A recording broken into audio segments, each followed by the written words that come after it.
El Mundial 2026 debía ser una fiesta, el torneo más grande de la historia, 3 países anfitriones, 48 selecciones, millones de aficionados, estadios gigantes, luces, himnos, banderas y la promesa de que el fútbol volvería a unir al mundo. Pero hay una pregunta incómoda que cada vez suena más fuerte. ¿Y si Estados Unidos no está preparado para recibir al mundo? Porque mientras FIFA vende el Mundial 2026 como una celebración global, en Estados Unidos la conversación se está llenando de otra cosa: visas negadas, controles migratorios extremos, árbitros rechazados, aficionados con miedo, selecciones bajo sospecha, acusaciones de racismo, protocolos excesivos y una política migratoria que está convirtiendo el torneo en un campo de tensión. Y en el centro de todo aparece un nombre: Donald Trump. Este no es un video para hablar de política por hablar de política. Este es un video sobre cómo las decisiones de un gobierno pueden afectar el evento deportivo más importante del planeta, porque el mundial no se trata solo de que ruede la pelota, se trata de que el mundo pueda llegar, y si el mundo no puede entrar, entonces el mundial empieza a romperse antes de jugarse. Razón 1. Las visas se convirtieron en el primer rival del mundial.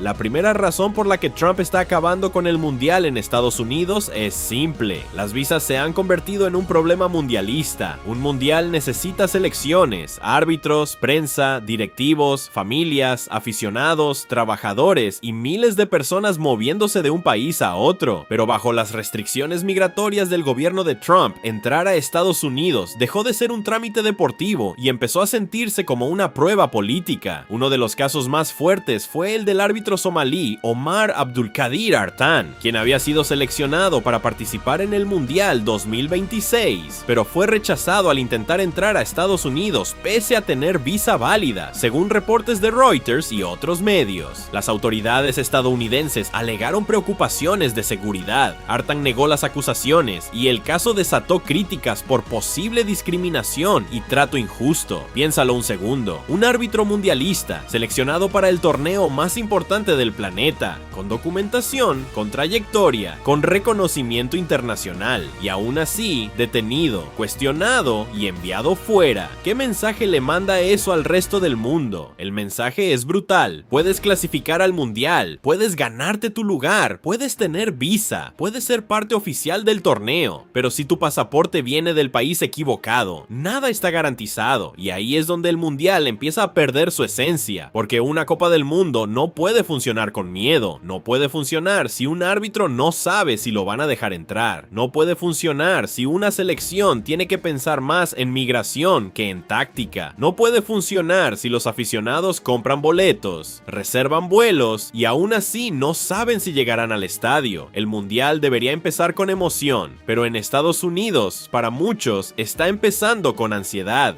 Razón 2. El racismo y el perfilamiento se metieron al vestidor del torneo. La segunda razón es todavía más delicada. Las acusaciones de racismo y perfilamiento racial están manchando el mundial, y hay que decirlo con cuidado, pero con claridad. No se trata solamente de controles migratorios, no se trata solamente de seguridad. Lo que muchos activistas, periodistas y afectados están denunciando es que ciertas personas están siendo tratadas diferente por su nacionalidad, su origen, su religión, su color de piel o el país de donde vienen. El país reportó que durante el mundial se intensificó el debate sobre las políticas migratorias de Trump, con casos de personas rechazadas en aeropuertos estadounidenses pese a contar con visas, además de críticas de activistas que denuncian perfilamiento racial y represión. Y aquí aparece una contradicción enorme. FIFA repite que el fútbol es de todos, el mundial dice que une culturas, los comerciales muestran diversidad, banderas y sonrisas, pero en la entrada del país anfitrión, algunas personas sienten que primero tienen que demostrar que no son una amenaza. Eso cambia todo, porque el racismo en el fútbol no siempre aparece como insulto desde la grada, a veces aparece en una fila migratoria, a veces aparece en una sala de interrogatorio, a veces aparece cuando una persona con visa válida es tratada como sospechosa solo por venir de cierto país, y eso es peligrosísimo para un mundial, porque el mundial no puede tener anfitrión con doble puerta, una entrada rápida para unos y una entrada llena de sospechas para otros. La Copa del Mundo debería ser el lugar donde todos llegan como representantes de su país, pero si algunos llegan sintiéndose vigilados, humillados o señalados, entonces el torneo ya empezó con una herida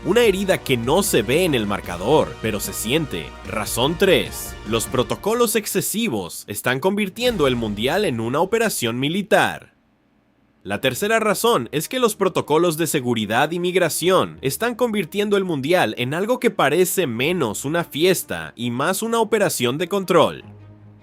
Según reportes, participantes de países como Irán, Irak, Somalia y Senegal han enfrentado restricciones, interrogatorios, revisiones intensas o problemas de entrada. También se reportó que la selección de Irán habría tenido restricciones tan fuertes que debía operar parcialmente desde Tijuana, México, por las limitaciones para entrar a Estados Unidos. Ahora imagina la escena. Una selección llega al aeropuerto, no la reciben con cámaras y aplausos, la reciben con preguntas, filtros, revisiones y sospechas. Un jugador no piensa en el partido, piensa en si su compañero podrá entrar. Un cuerpo técnico no piensa en la formación, piensa en si su staff será retenido. Un árbitro no piensa en el VAR, piensa en si lo van a deportar.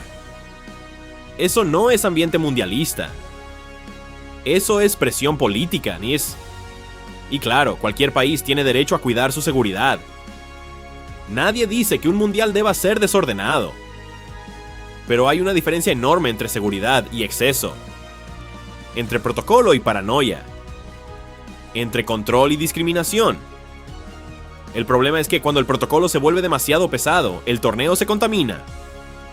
Porque el mundial necesita fluidez, necesita confianza, necesita que las delegaciones se sientan protegidas, no perseguidas, necesita que los aficionados viajen con ilusión, no con miedo a ser rechazados en migración después de gastar miles de dólares. Y esa es la imagen más peligrosa para Estados Unidos en 2026, no la de un estadio lleno, no la de una final espectacular, no la de una ciudad celebrando, sino la de un aeropuerto donde el mundial se detiene antes de empezar. Razón 4. Las familias y aficionados están pagando el precio.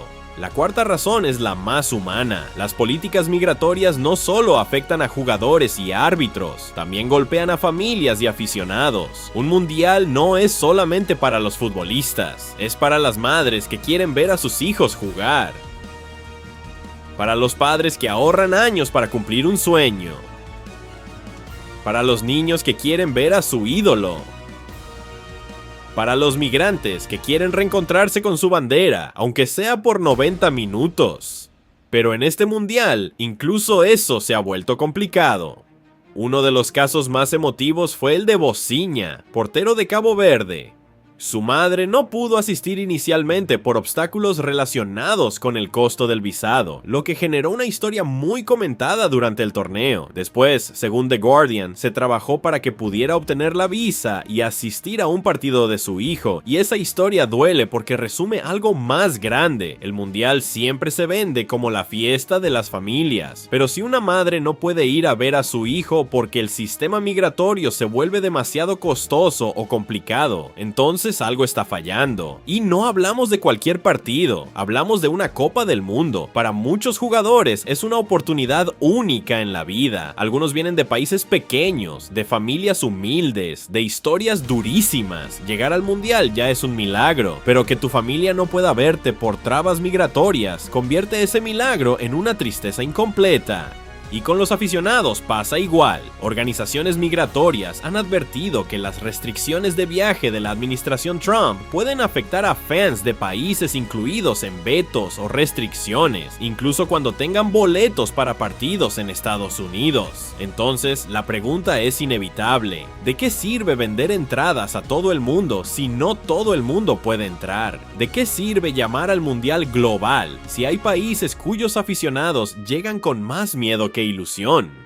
¿De qué sirve tener estadios gigantes si la frontera se convierte en el verdadero filtro del torneo? Y aquí aparece la parte más fuerte. Trump no necesita cancelar partidos para dañar el mundial. Le basta con hacer que miles de personas sientan que no son bienvenidas. Razón 5. FIFA quedó atrapada entre el negocio y la política. La quinta razón es que todo esto está dejando a FIFA en una posición incómoda, porque FIFA quiere vender el Mundial 2026 como el torneo más grande, más inclusivo y más espectacular de la historia, pero al mismo tiempo tiene que lidiar con un país anfitrión donde las decisiones migratorias están generando caos, críticas y titulares negativos. Gianni Infantino ha defendido que FIFA no puede decidir las políticas gubernamentales de los países anfitriones, especialmente en medio de la polémica por visas y entradas negadas. Y legalmente puede ser cierto, pero moralmente, la pregunta es otra. Si FIFA organiza un mundial en un país, ¿no debería garantizar que selecciones, árbitros, prensa y aficionados puedan entrar en condiciones justas? Porque no estamos hablando de un amistoso cualquiera, estamos hablando de la Copa del Mundo, el evento deportivo más visto del planeta, un torneo que se presenta como símbolo de unión, diversidad y respeto. Pero si un árbitro seleccionado no puede entrar, si familias quedan fuera, si selecciones se enfrentan controles excesivos, si aficionados de ciertos países temen viajar, si activistas denuncian perfilamiento racial, entonces FIFA no puede simplemente lavarse las manos y decir, eso es asunto del gobierno, porque la sede también es responsabilidad del torneo. Y este es el gran drama del Mundial 2026 en Estados Unidos. FIFA quiere una fiesta, Trump quiere control, los aficionados quieren fútbol, las fronteras están imponiendo miedo, y cuando el miedo entra al Mundial, el fútbol pierde.